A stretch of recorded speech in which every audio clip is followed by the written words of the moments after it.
Hello smarties, welcome back to SC educators. 9th chapter circles हम कर रहे थे। फर्स्ट एक्सरसाइज हो चुकी है, बहुत छोटी सी थी।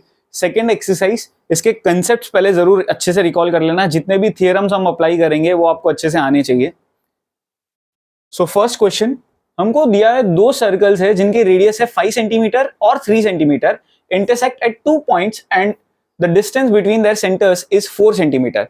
ठीक है, दोनों के बीच का डिस्टेंस मतलब यहां से लेके यहां तक 4 सेंटीमीटर है। ठीक है ना, लिख यहां पे रहा हूं लेकिन ये लाइन की बात चल रही है। ये जो है एक बड़ा सर्कल जो है उसका रेडियस है 5 सेंटीमीटर, छोटा सर्कल जो है उसका रेडियस है 3 सेंटीमीटर। अब हमको क्वेश्चन में पूछा है find the length of the common chord, मतलब ये जो पॉइंट ऑफ इंटरसेक्शन है इन दोनों को अगर मैं ज्वाइन करूं तो ये जो कॉर्ड बन रही है, लेट्स से पी क्यू इसका नाम है, तो बेसिकली हमको पी क्यू की लेंथ फाइंड करनी है। ठीक है ना, इसको ए दे देते हैं सेंटर, इसको बी दे देते हैं और ये जो पॉइंट है इसको दे देते हैं हम सी नाम। ठीक है, इसमें कंफ्यूज मत हो ना, सी इज दिस, राइट। अब हमको फाइंड क्या करना है, एक्चुअल में पी क्यू ढूंढना है। तो अगर हम पीसी भी ढूंढ लें तो उसका डबल करके हम पी क्यू ढूंढ सकते हैं, क्योंकि ये परपेंडिकुलर है। ठीक है ना, क्योंकि ये परपेंडिकुलर है। तो कैसे करना होगा, देखो अगर मैं ध्यान से देखूं इन ट्राइंगल एपीबी, ठीक है ना, ट्राइंगल एपीबी की बात करूं तो मेरे पास 3 साइड्स की वैल्यू है 5, 3 और 4। तो मैं यहां पर हेरॉन्स फॉर्मूला लगा सकता हूं। तो हेरॉन्स फॉर्मूले की लॉजिक से ए एक तरीके से 5 ले लेते हैं, बी 3 और सी 4। ठीक है ना, तो सेमी पेरीमीटर मेरा सिंपली क्या होता है, A plus B plus C upon 2, यानी 5 प्लस 3 8, 8 प्लस 4 12, 12 डिवाइड बाई 2 6 आ जाता है। वैसे ही हम s minus A, S minus B, S minus C ढूंढ लेंगे। s माइनस ए यानी 6 minus 5 that is 1, s minus B निकल के आएगा 6 माइनस 3 दैट इज 3, और लास्ट s माइनस सी जो है वो निकल के आएगा 6 माइनस 4 दैट इज 2। तीनों की वैल्यू मिल चुकी है। अब एरिया हेरॉन्स फॉर्मूला का formula S minus A, S minus B और एस माइनस सी, छोटी छोटी वैल्यूज है तो हम इजीली कैलकुलेट कर सकते हैं। यहां पर सेमी पेरीमीटर मेरा था 6, फिर एस माइनस ए 1, 3 और 2। सो क्लियरली दिख रहा है यहाँ पे 3 2 6 होता है, एक और 6 है, 6 1 6, तो एक 6 और 2 6, 2 6 के बीच में अगर मैं रूट लेता हूं, कॉमन लेता हूं, तो बाहर क्या मिल जाएगा मुझे, 6 सेंटीमीटर स्क्वायर। सो एरिया तो यहां पर 6 सेंटीमीटर स्क्वायर मिल चुका है।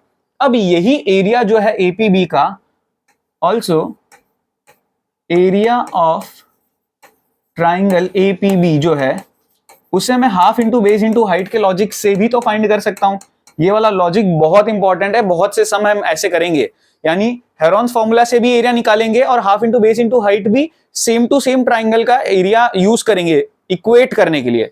बेसिकली ये जो half into base into height है, इसमें से एक चीज मिसिंग होगी और वो इस एरिया की वैल्यू के साथ इक्वल लेने पर वो मिसिंग चीज मिलेगी। यानी यहां पर एरिया तो 6 है, हाफ का एज इट इज आ गया, बेस मेरा एक तरीके से ये है। ठीक है ना, इस ट्राइंगल में ये अगर हाइट है तो ये मेरा बेस है। सो बेस मेरा क्लियरली कितना है, 4, और हाइट मुझे नहीं पता, हाइट यानी यहां पर हो जाएगा पीसी। 2 1 जा 2 2 जा, ये 2 उधर नीचे जाएगा, यानी 6 divide by 2 equals to PC. So PC की क्लियरली वैल्यू मिल गई मुझे 3 सेंटीमीटर। सो देयरफॉर जो मुझे पी क्यू ढूंढना था वो ट्वाइस है पीसी के। सो 2 into 3 is 6 सेंटीमीटर। सो जो रिक्वायर्ड वैल्यू थी length of common chord is 6 centimetre. ये मेरा फाइनल स्टेटमेंट जरूर मुझे लिखना है तो ही पूरे मार्क्स मिलेंगे। इसका रीजन जरूर आपको लिखना पड़ेगा, perpendicular from the centre bisects the chord. ये जो मेरी कॉर्ड है उसको 2 इक्वल पार्ट में काट रही है। ठीक है ना, ये रीजन लिखना बहुत इंपॉर्टेंट है। इस तरीके से आप लास्ट फाइनल वैल्यू फाइंड करोगे। नेक्स्ट सेकेंड क्वेश्चन, ये सबसे इंपॉर्टेंट क्वेश्चन में से एक है। ऐसा टाइप का क्वेश्चन एक आपको एग्जांपल्स में भी देखने को मिलेगा आपके एनसीईआरटी में, वो भी जरूर कर लेना। दोनों में से कोई भी एक टाइप का क्वेश्चन आने के चांसेस रहते हैं। सपोज करते हैं यहां पर आपका सेंटर है ओ। ठीक है, हो क्या रहा है, पहले तो क्वेश्चन का मीनिंग समझते हैं। कई बच्चों को तो मीनिंग ही नहीं समझ में आता और बाद में पता चलता है अच्छा इस क्वेश्चन में ये करना था, ये तो आता था, लेकिन बाद में क्या फायदा। अब if 2 equal chords of a circle intersects with in a circle, इसका मतलब क्या हुआ, 2 कॉर्ड्स है, दोनों कॉर्ड इंटरसेक्ट कर रही है, इंटरसेक्ट मतलब टच कर रही है, मीट कर रही है, और वो दोनों ही कॉर्ड्स आपस में इक्वल है। यानी सपोज कर लेते हैं ये ए बी एक कॉर्ड है, सी डी अपने आप में एक कॉर्ड है। ठीक है, सी डी भी अपने आप में कॉर्ड है। सो गिवन इंफॉर्मेशन के बेस पर एक सबसे पहली चीज मैं लिख सकता हूं कि ए बी और सी डी जो है वो आपस में इक्वल है। और क्वेश्चन में बोला है जो यहां पर इंटरसेक्शन वाला पॉइंट है, यानी सपोज कर लो ई, ध्यान से सुनना समझना, ये सबसे क्रिटिकल पार्ट है। ये जो ई है, इस पॉइंट की वजह से ये जो कॉर्ड के सेगमेंट बने हैं, टुकड़े बने हैं, वो करस्पॉन्डिंग में आपस में इक्वल है। यानी इस कॉर्ड का ये जो बड़ा टुकड़ा है और इस कॉर्ड का ये जो बड़ा टुकड़ा है वो आपस में इक्वल है, और इस कॉर्ड का छोटा टुकड़ा यानी बीई और इस वाली कॉर्ड का छोटा टुकड़ा यानी डीई आपस में इक्वल है। ये चीज हमें प्रूव करनी है। तो एक तरीके से टू प्रूव में मेरा क्या आ जाएगा, simply AE equals to CE and BE equals to DE। ठीक है ना, ये चीज हमको एक्चुअल में प्रूव करनी है। अब यहां पर एक इंपॉर्टेंट पार्ट, कंस्ट्रक्शन करेंगे हम। कंस्ट्रक्शन क्या करेंगे, OM perpendicular to AB and ON perpendicular to CD, यानी एक परपेंडिकुलर लाइंस बनाएंगे हम, ठीक है ना, इस AB पे और इस CD पे।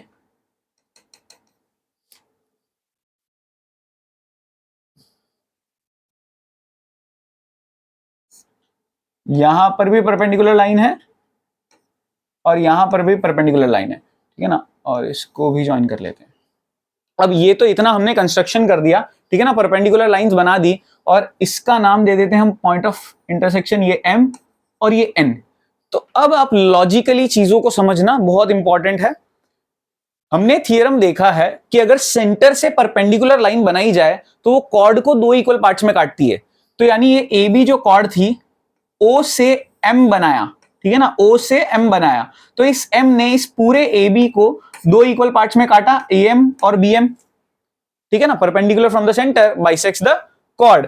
तो उसी लॉजिक को यूज करने वाले हैं हम। सो प्रूफ वाले पार्ट पे आते हैं। AM इक्वल्स टू BM, और या फिर डायरेक्ट इसी चीज पे आते हैं, चलो इसको थोड़ा सा और शॉर्ट में प्रूव करते हैं। सबसे पहले AB इक्वल्स टू CD, इसका तो सिंपल सा रीजन क्वेश्चन में ही गिवन है। सो AB को मैं क्या लिख सकता हूं, AB बाई 2 कर सकता हूं, डिवाइड बाई 2, ठीक है ना, दोनों साइड में क्या कर रहा हूं, डिवाइड बाई 2। अब AB का आधा मैं AM लिख सकता हूं और CD का आधा मैं CN लिख सकता हूं। रीजन बड़ा सिंपल है, perpendicular from the centre bisects the chord, ठीक है ना, ये आपका थियरम है। स्टेटमेंट लिखना बहुत जरूरी है, ये आपका फर्स्ट इक्वेशन है जो काम लगने वाला है, ठीक है ना, perpendicular from the centre bisects the chord. तो पूरे AB का आधा टुकड़ा AM और पूरे CD का आधा टुकड़ा CN जो है वो आपस में इक्वल आ गया। यानी अगर मैं आपको थोड़ा सा हाईलाइट करके समझाऊं तो यहां पर अभी तक हमने AM वाले पार्ट को और CN वाले पार्ट को इक्वल प्रूव कर दिया है। अब बाकी बचता है ME और NE। अगर इसको भी इक्वल प्रूव कर दें तो पूरा AE और CE आपस में इक्वल प्रूव हो जाएगा। अब उन दोनों को कैसे इक्वल प्रूव करना है, तो उसके लिए अगेन आपको यहाँ पे घंटी बजनी चाहिए। ये ट्राइंगल और ये ट्राइंगल जो है, इन दोनों को अगर कॉन्ग्रुएंट प्रूव कर दें तो कॉन्ग्रुएंट प्रूव करने की वजह से CP CT से ME और NE जो है वो इक्वल हो जाएगा। अब कॉन्ग्रुएंट कैसे प्रूव करेंगे, इन triangle OME and triangle ONE, सबसे पहले तो एंगल OME और एंगल ONE जो है वो आपस में इक्वल होगा। बड़ा सिंपल सा रीजन, 90 डिग्री। OE और OE जो है वो आपस में इक्वल होगा, कॉमन, ठीक है ना। सबसे पहले क्या किया, ये 90 डिग्री 90 डिग्री हो गया, फिर ये जो कॉमन लाइन है वो ले ली, ठीक है ना। एंड लास्ट चीज जो सबसे क्रिटिकल है अगेन यहां पर, दैट इज OM जो है वो ON के बराबर होगा। क्यों इक्वल होगा ये समझ में आना बहुत जरूरी है।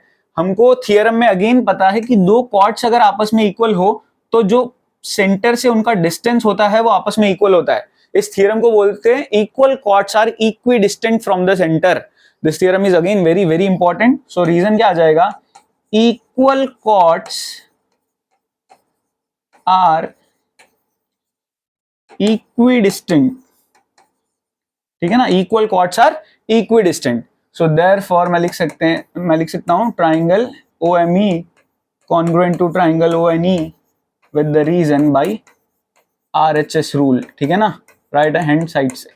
Therefore M E equal to N E, ये मेरा इक्वेशन 2 है और इसका रीजन है भाई CP/CT, ठीक है ना। CP/CT के चलते ये मेरा इक्वल हुआ। आगे का पार्ट थोड़ा सा क्वेश्चन की नीड नहीं है, सो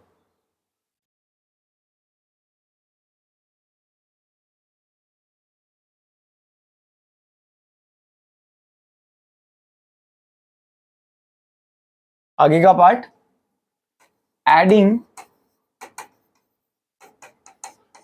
1 एंड 2, ठीक है ना। 1 और 2 को अगर हम ऐड कर दें, यानी AM में ME ऐड किया और CN में NE ऐड किया, सो ये बन जाएगा AE और ये बन जाएगा CE।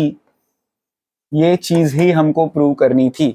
फर्स्ट पार्ट प्रूव हो गया। बेसिकली हमने क्या किया, हमने AM और CN तो प्रूव किया ही था, अब NE और ME और NE जो है उनको इक्वल प्रूव कर दिया। तो अल्टीमेटली फिर लास्ट में दोनों को अगर ऐड कर दूं मैं, तो AE इक्वल्स टू CE मेरा प्रूव हो जाता है, जो कि मुझे प्रूव करना था। अब इतना पार्ट तक तो क्लियर है, लेकिन अब बाकी है ये जो छोटे वाले हिस्से हैं, इन पूरे कॉर्ड के जो छोटे सेगमेंट्स है उनको भी इक्वल प्रूव करना है। तो वो इक्वल कैसे प्रूव करेंगे, तो बहुत बहुत सिंपल सा पार्ट है ये। इसके लिए आपको सिंपली क्या करना पड़ेगा, इस पूरे कॉर्ड में से ये बड़ा टुकड़ा निकाल दूं और इस पूरे कॉर्ड में से ये बड़ा टुकड़ा निकाल दूं, तो मेरे छोटे छोटे टुकड़े जो है वो आपस में इक्वल हो जाएंगे। सपोज कर लेते हैं ये मेरा इक्वेशन 3 है, सो मैं लिख सकता हूं सब्ट्रैक्टिंग 3 फ्रॉम गिवन, ठीक है ना। गिवन डेटा से अगर मैं 3 को सब्ट्रैक्ट करूं, यानी कि AB में से मैं AE को निकालूं और CD में से मैं CE को निकालूं, तो यहां BE बचेगा और यहां DE बचेगा, जो कि मुझे प्रूव करना था। पूरे के पूरे 3 मार्क मिलेंगे इतना पूरा करने पर आपको। बहुत लॉजिकल और बहुत बहुत इंपॉर्टेंट क्वेश्चन है ये सेकंड वाला। ध्यान से वीडियो को पॉज कर लो, अच्छे से लिख लो, समझ लो, बहुत जरूरी है। Next third question. अब इस थर्ड क्वेश्चन में भी है तो बहुत इजी ही, क्योंकि है सेकंड वाले जैसे टाइप का ही, बट बहुत छोटा सॉल्यूशन है एज कंपेयर टू। उल्टा डिट्टो सेम टू सेम चीज ही करनी है, बस कम करनी है हमको as compare to previous one. तो बेसिकली सेम तरह का कंस्ट्रक्शन वगैरह आएगा।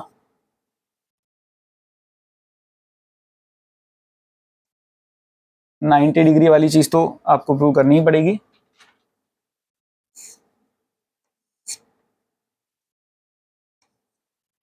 और ये ज्वाइन भी करना है आपको। चलो पहले समझा देते हैं। यहाँ पे AB और CD जो है वो कॉर्ड है, इंटरसेक्ट कर रही है E पे, सेंटर है आपका O पे।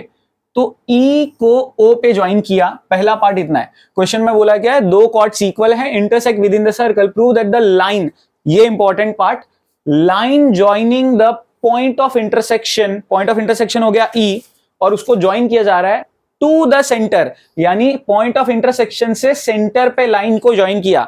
अब लाइन को जब ज्वाइन किया तो इस वाली कॉर्ड के साथ ये एंगल बन रहा है और इस वाली कॉर्ड के साथ ये एंगल बन रहा है। ये जो दोनों कॉर्ड्स के साथ जो एंगल बन रहे हैं उनको इक्वल प्रूव करना है, ठीक है ना। बेसिकली अगर ये कंस्ट्रक्शन वाला पार्ट कर दें,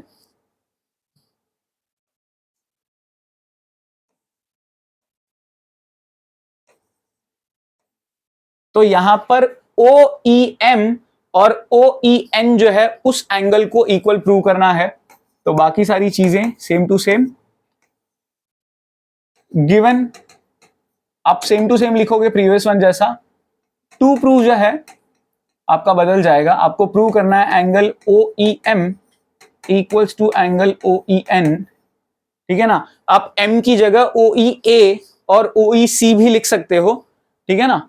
और कंस्ट्रक्शन आपका एज इट इज आएगा सेम टू सेम। अब प्रूफ की अगर बात करें, तो प्रूफ में अब आपको वो आधा आधा वाला पार्ट करना नहीं है। AM और CN को इक्वल प्रूव करने की जरूरत नहीं है, क्योंकि वो पूछा ही नहीं है। पूछा मुझे सिर्फ इन एंगल्स के बारे में है।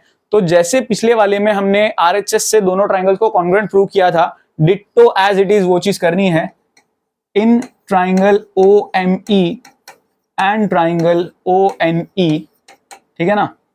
Angle OME equals to angle ONE 90 degree ठीक है ना। दूसरी चीज OE इक्वल्स टू OE, इसका सिंपल सा रीजन कॉमन। और तीसरी चीज angle OEM equals to angle OEN, इसका रीजन, सॉरी ये तो प्रूव करना था हमको,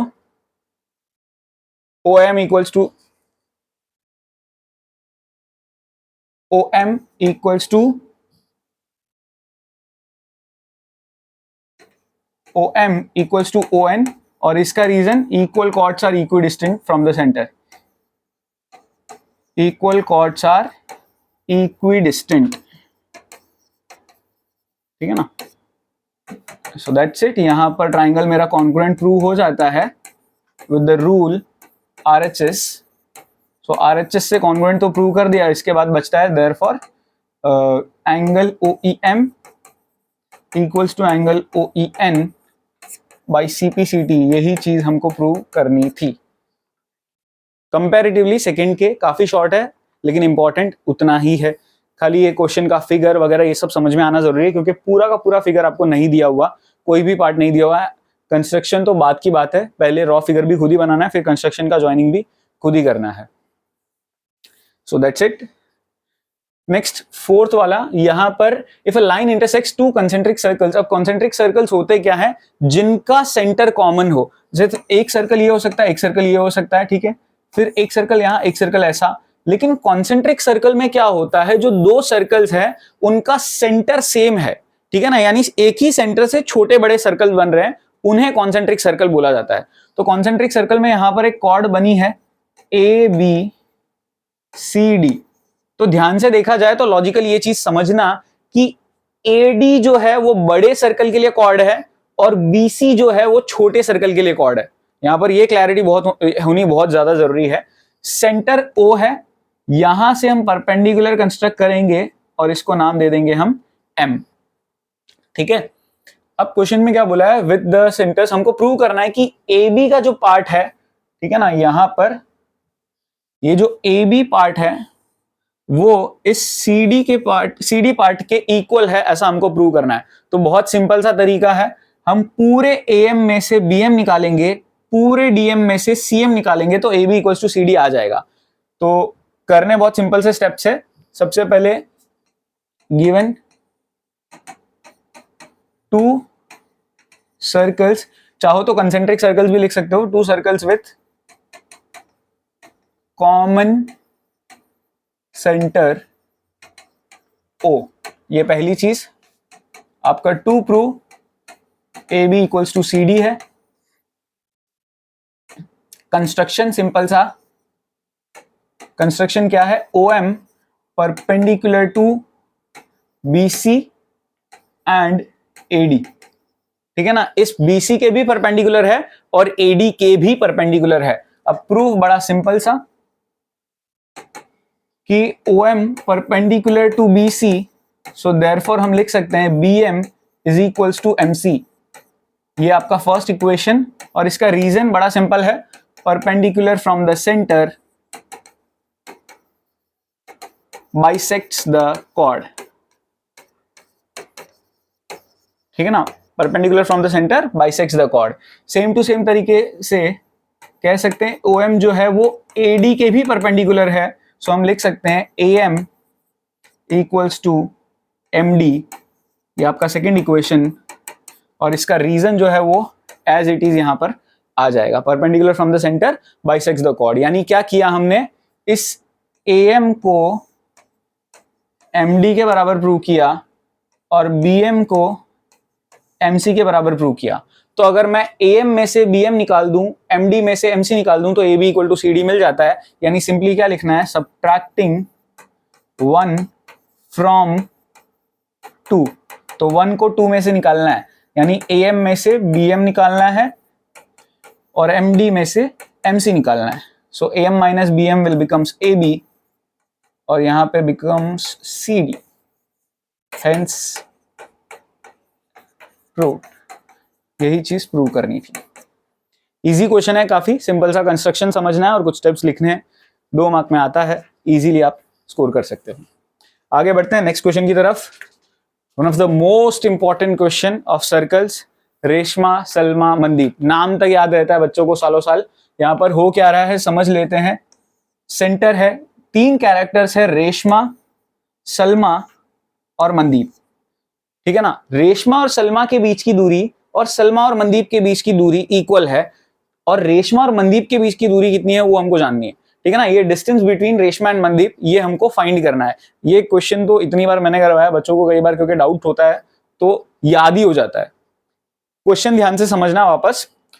यहां पर सबसे क्रिटिकल पार्ट ये है कि रेशमा सलमा के बीच की दूरी 6 मीटर दिया है, सलमा मनदीप का भी 6 मीटर दिया हुआ है। तो कई जन समझते हैं कि रेशमा और मनदीप का हो गया 6 और 6 12, बट ऐसा नहीं होगा। वो तीनों एक स्ट्रेट लाइन में अगर खड़े होते और 6 और 6 फिर होता तो ये पूरा 12 हो जाता, लेकिन वो तीनों एक स्ट्रेट लाइन में नहीं खड़े हैं, वो सर्कल पे खड़े हैं। तो सर्कल के हिसाब से ये लाइन प्लस ये लाइन वो इस लाइन के बराबर नहीं होता सर्कल में, ठीक है ना। ये आपको वैसे भी पता है कि यहाँ पर ये एक तरीके से ट्राइंगल बन रहा है, और ट्राइंगल की किसी 2 साइड का सम तीसरी साइड से बड़ा ही होता है, बराबर नहीं होता है।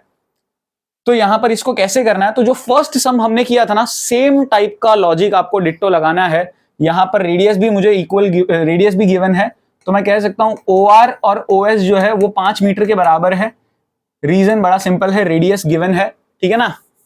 और दूसरी चीज RS और SM जो है वो भी आपस में इक्वल है, 6 मीटर गिवन है। तो अब सबसे पहले इन ट्राइंगल ORS, ठीक है ना, ORS में हम हेरोन्स फॉर्मूला लगाएंगे। थोड़ा सा डिटेल में लिखना, ए हमारा 5 मीटर, बी हमारा 5 मीटर और सी हमारा 6 मीटर, ठीक है ना। थोड़ा सा डायरेक्टली करूंगा मैं, सेमी पेरीमीटर आपका हो जाएगा a plus B plus C upon 2। तो वैल्यूज से देखा जाए तो 5 5 10 6 16 16 डिवाइड बाय 2 8 मीटर आएगा। तो एरिया जो है वो कितना निकल के आएगा, हेरोन्स फॉर्मूला लगाएंगे, S minus A, S minus B और S माइनस C। तो यहां पर वैल्यूज पुट करनी है। Semi perimeter 8 minus 5 is 3, 8 minus 5 is again 3, 8 minus 6 is 2। सो ध्यान से देखा जाए तो 8 2 16, 16 का रूट 4 होता है, और 2 3 में एक 3 भी आएगा। तो ये सिंप्लीफाई करोगे तो आपको 12 मीटर स्क्वायर एरिया मिल जाएगा इस ORS ट्राइंगल का। आई होप समझ में आया इतना पार्ट। ये ORS ट्राइंगल का एरिया फाइंड किया है।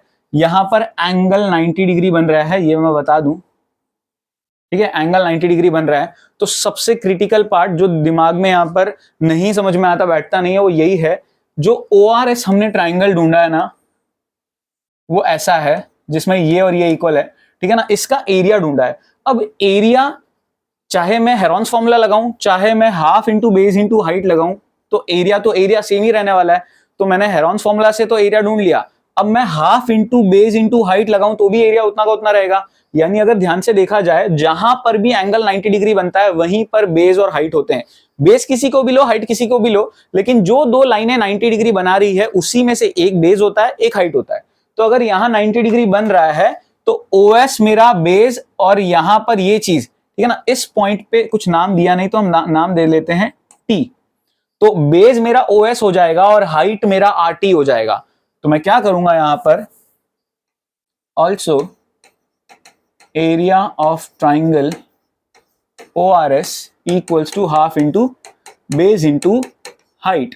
अब ORS का एरिया 12 आ चुका है, हाफ बेस मेरा एक तरीके से 5 हो जाएगा, ये OS जो है वो मेरा 5 है रेडियस के तौर पे, और हाइट मेरा जो है वो RT हो जाएगा।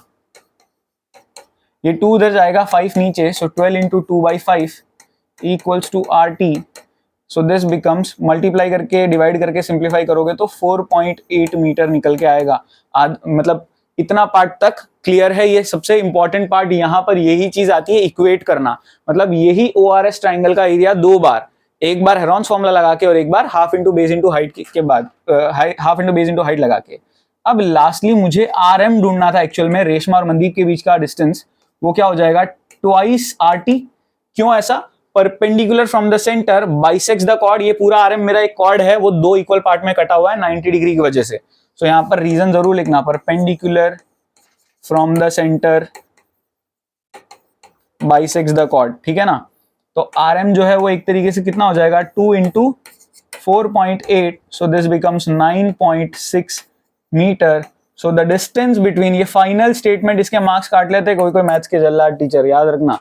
The distance between Reshma and Mandeep is 9.6 metre. ये फाइनल इंग्लिश स्टेटमेंट जरूर लिखना है, याद रखना। आई होप समझ में आया। अगेन ये वीडियो पॉज करके देखो, ये सम को वापस लिखना 2-3 बार। Last question, again this is ये दो क्वेश्चन पूरी एक्सरसाइज के, पूरे चैप्टर के इंस्टेड मैं कह सकता हूं मोस्ट इंपॉर्टेंट क्वेश्चन है। यहां पर अब की बार जो है वो तीनों इक्वल डिस्टेंस पे है, तो 3 कैरेक्टर है तो सर्कल पे ही, ठीक है ना, सर्कल के ना अंदर है ना सर्कल के बाहर है सर्कल पे ही, बट तीनों के बीच की जो दूरी है, यानी अंकुर और सैयद और डेविड, 3 कैरेक्टर्स है। जितना डिस्टेंस अंकुर सैयद में है उतना ही सैयद डेविड में है और उतना ही डेविड अंकुर में है, ठीक है ना। तीनों के बीच का जो डिस्टेंस है वो आपस में इक्वल है। तो मैं कह सकता हूं गिवन या let AS equals to SD equals to AD equals to 2A। अब यहां पे क्रिटिकल पार्ट है, ध्यान रखना, दिस इज वेरी इंपॉर्टेंट। मैंने तीनों के बीच के डिस्टेंस को जो है, वो तीनों इक्वल तो है ही, क्वेश्चन में दिया ही है, उसको सपोज किया है 2A। जनरली A लेते हैं या X लेते हैं, मैंने यहाँ पे 2A लिया है जानबूझ के, क्योंकि मेरे को आगे जाकर है ना आधा टुकड़ा जो है पूरे का वो काम में लगेगा। तो अगर मैंने A लिया होता तो हाफ को मुझे A/2 लेना पड़ता, और A/2 के साथ कैलकुलेशंस थोड़ी कॉम्प्लिकेटेड हो जाती है, थोड़ी डिफिकल्ट हो जाती है। उसको इजी रखने के लिए जानबूझ के 2A लिया गया है, पूरा 2A है। ये चीज जो है ये भी 2A है, ये जो है ये भी 2A है, और ये जो है ये भी 2A है, ठीक है ना। अब यहां पर ये सेंटर O कंस्ट्रक्शन के तौर पे O AM जो है उसे परपेंडिकुलर कंस्ट्रक्ट किया गया है SD के। सो हम कह सकते हैं देयरफॉर ये M है, यहाँ पे जो SM है वो पूरे 2A का आधा हो जाएगा, क्योंकि perpendicular from the centre bisects the chord, ये हमको पता है, इक्वल्स टू A। पूरा मेरा 2A था तो आधा मेरा कितना हो गया A। यहां तक का फंडा क्लियर है। अब यहां पर आपको हमेशा याद रखना, इस तरह का कोई भी क्वेश्चन हो, वर्ड्स बदल सकते हैं, कैरेक्टर्स का नाम बदल सकते हैं, but logic same to same type का ही लगता है। आपको क्या करना है, 2 बार पाइथागोरस थ्योरम लगाना है।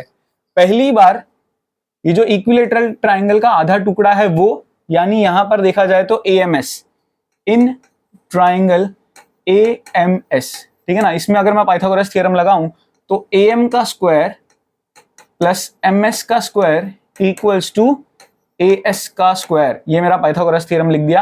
अब AM का स्क्वायर, AM की वैल्यू नहीं पता तो एज इट इज रहा। MS जो है यानी ये है, तो MS लिखो या SM लिखो एक ही बात होती है, तो वो हो गया मेरा A का स्क्वायर।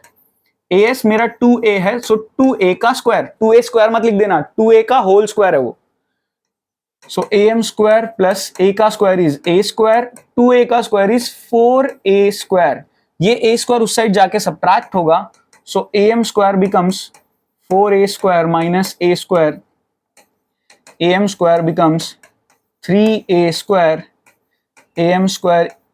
अब यहाँ पे रूट ले लेंगे, सिर्फ AM चाहिए, सो 3 का स्क्वायर रूट कुछ होता नहीं है, सो √3 A स्क्वायर का रूट होता है A, सो √3A मुझे AM मिल चुका है, ये काम लगेगा, ठीक है ना। अब इसको यूज करने वाले हैं हम। अगला स्टेप, अब मुझे ये छोटू वाला ट्राइंगल लेना है OMS, ठीक है ना, ये वाला ट्राइंगल। इस वाले ट्राइंगल में देखा जाए तो SM मेरे पास है, OS भी मेरे पास है। OS क्या है, रेडियस, और रेडियस की वैल्यू 20 मीटर दे रखी है, ठीक है ना। यहां पर क्वेश्चन में अगेन गिवन है जो OA है और OS जो है वो 20 मीटर के बराबर है, क्योंकि रेडियस क्वेश्चन में गिवन है, ठीक है ना। ये भी रेडियस हुआ सेंटर से, ये भी रेडियस हुआ। OM ज्यादातर बच्चे यहाँ पे गलती कर लेते हैं, ध्यान रखना, OM रेडियस नहीं है, रेडियस सर्कल तक टच करते हैं वो पॉइंट को, उसको बोला जाता है। अब जो मेरा AM है वो कहीं ना कहीं AO प्लस OM उससे मिलकर बना है, ठीक है ना। तो AM मेरा फाइंड कितना किया था, √3A, AO 20 है, OM पता नहीं, सो 20 को उस साइड अगर मैं भेज दूं, so √3A minus 20 equals to OM, ये काम लगेगा डेरिवेशन। ये स्टेप सबसे क्रिटिकल है जो मिस हो जाता है, ठीक है ना। बच्चे यहां तक तो कर ही लेते हैं, इस वाले स्टेप में कंफ्यूज हो जाते हैं, वो डायरेक्ट पाइथागोरस थ्योरम लगाते हैं और फिर सोचते हैं यार वेरिएबल तो 2-2 है, सॉल्व कैसे होगा, ठीक है ना, वैल्यू ही नहीं पता। तो ये वाला स्टेप सबसे क्रिटिकल है। अब लास्ट बचता है इन ट्राइंगल OMS, ठीक है ना। इसमें OM का स्क्वायर प्लस SM का स्क्वायर इक्वल्स टू OS का स्क्वायर। OM का स्क्वायर मतलब ये जो OM हमने वैल्यू डिराइव की थी उसका स्क्वायर, √3a माइनस 20 का स्क्वायर। SM का स्क्वायर a का स्क्वायर, OS का स्क्वायर मतलब 20 का स्क्वायर। अब इधर a minus B whole square की आइडेंटिटी लगेगी, यानी a का स्क्वायर माइनस 2ab प्लस b का स्क्वायर मतलब 20 का स्क्वायर प्लस a का स्क्वायर इज a स्क्वायर, 20 का स्क्वायर इज 400। इधर a minus B whole square की आइडेंटिटी लगाई है, ये भी चमकना चाहिए। सिंप्लीफाई करेंगे, √3a का स्क्वायर इज 3a स्क्वायर, ठीक है ना। √3 का स्क्वायर 3 हो गया, a का स्क्वायर a स्क्वायर हो गया। 2 और 20 मल्टीप्लाई हो सकते हैं, सो 40 और √3a एज इट इज। 20 का स्क्वायर 400, a का स्क्वायर इक्वल्स टू 400। अब इधर ये 3a स्क्वायर और a स्क्वायर जो है वो सिंप्लीफाई होके ऐड होके बन जाएंगे 4a स्क्वायर माइनस ये 40 √3a और इक्वल्स टू में 400 माइनस 400, ठीक है ना। ये 400 उस साइड जाके सब्ट्रैक्ट हो गया तो ये तो 0 बन गया। इन दोनों में ध्यान से देखा जाए तो नंबर में 4 कॉमन निकल रहा है, वेरिएबल में a कॉमन निकल रहा है, तो इधर सिर्फ a बचा, इधर 4 कॉमन निकला है तो क्या बचेगा 10 √3। a तो कॉमन निकल चुका था, इक्वल्स टू 0। कॉमन निकालने वाला स्टेप इंपॉर्टेंट है। सो दो चीज है जिनका प्रोडक्ट 0 है, तो या तो 4a 0 के बराबर होगा या तो a माइनस 10 √3 जो है वो 0 के बराबर होगा। इधर a की वैल्यू 0 आएगी, 4 नीचे गया डिवीजन में, 0 divide by anything is 0, possible ही नहीं है। a 0 होना मतलब तीनों आपस में चिपके हुए हैं, जबकि हमको पता है तीनों जो है वो सर्कल पे है, तो तीनों चिपके हुए तो नहीं है। माइनस 10 √3 उस साइड चला जाएगा, सो a की वैल्यू कितनी आई 10 √3। यहां पर बहुत बच्चे खुश हो जाते हैं और 10 √3 को बॉक्स वॉक्स बना के छोड़ देते हैं। लास्ट फाइनल स्टेप बहुत जरूरी है, यहां पर जो मेरे को डबल करना बहुत जरूरी है। जो तीनों के बीच का डिस्टेंस था वो मेरा a नहीं था, वो मेरा 2a था, तो इसीलिए फाइनली a ढूंढने के बाद आप क्या करोगे, 2a जो है वो क्या हो जाएगा 2 into 10 √3 which is 20 √3 metre. So final English statement जो आप लिखोगे, the length of string of each phone is 20 √3 metre. यहां पर आपका फाइनली आंसर कंप्लीट होगा, तो आपको पूरे 5 मार्क मिलेंगे। 5 मार्क्स में ये क्वेश्चन पूछा जाता है। This one also video pause करो, अच्छे से लिखो, समझो। So that's it. यहां पर हमारी सेकंड एक्सरसाइज भी कंप्लीट होती है। आई होप आपको सब कुछ समझ में आया होगा। Thank you so much for watching. मिलते हैं नेक्स्ट वीडियो में।